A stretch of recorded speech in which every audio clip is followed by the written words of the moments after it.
Hi guys, Dr. Rob Barrington here with some more nutrition advice. Those of us living in the United Kingdom have probably looked out of the window and noticed that it is getting cooler. The sun is getting much weaker, and when the sun is shining, the heat it produces is much lower than it was maybe a month ago. We're getting towards that time now where we need to start thinking about vitamin D supplementation. During the summer, we can create all the vitamin D we need through the action of UV light on our skin. The cholesterol in our skin is converted to vitamin D, and that is then converted to an active form of vitamin D called 2,5-hydroxyvitamin D.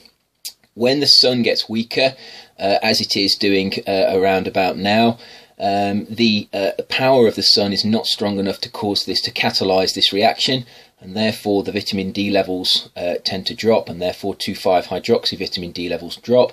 And this is problematic because vitamin D is now thought to be required to prevent immune system dysfunction, and low levels of vitamin D are associated with infection. They're also associated with an increased risk of diseases that are related to insulin resistance, such as type 2 diabetes, cardiovascular disease, and there's also evidence linking vitamin D to cancer. So low levels of vitamin D are associated with many diseases. Now, we don't get colds in the summer generally, we get colds in the winter, and science has never been able to explain this. There have been a number of theories that have been put forward.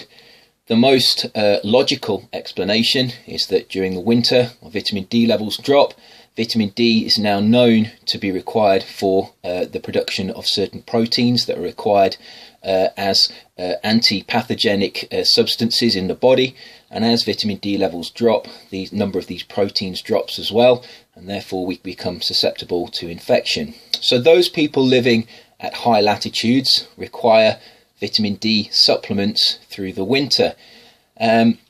Current recommendations are to consume around 2,000 IU per day if you're an adult throughout the autumn, the winter and the spring months, and then in the summer to get your vitamin D naturally from the sun.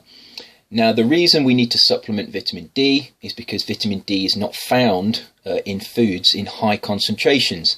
There is vitamin D in fish, and there is a certain amount in eggs and some other foods, but it's generally very low amounts in the foods that we eat, and therefore the studies that have followed people throughout the summer and the winter show that their vitamin D levels tend to rise during the summer, and then they tend to fall during the autumn, and they tend to become vitamin D insufficient throughout the winter and for some parts of the spring as well. Those people who supplement with vitamin D tend not to have this effect, and they tend to be able to maintain their vitamin D levels throughout the year. So increasingly the nutritional literature is showing that supplements are necessary in order to maintain health throughout the winter.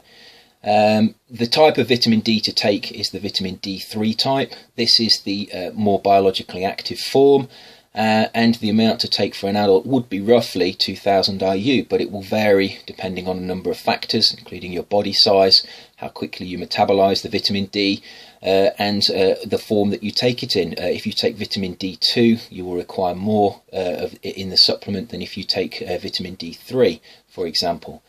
Now, some interesting research has come out recently and questioned whether the form of vitamin D that we think we absorb and we think we use from our foods is actually the form that is important in our diet.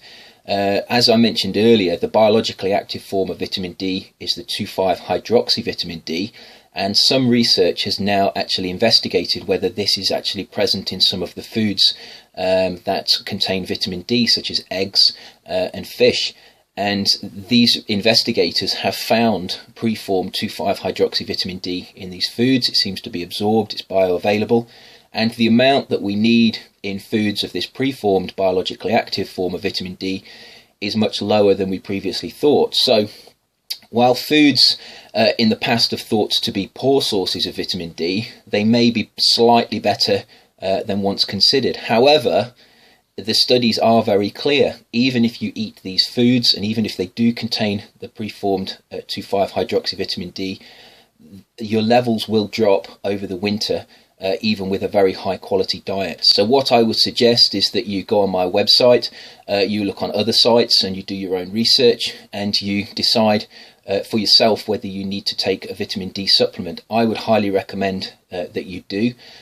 Somewhere around 2000 IU per day should maintain your vitamin D levels throughout the winter, and that should prevent you having immune dysfunction, and it should prevent you getting colds, and it will certainly protect you from diseases such as type 2 diabetes, cardiovascular disease and cancer.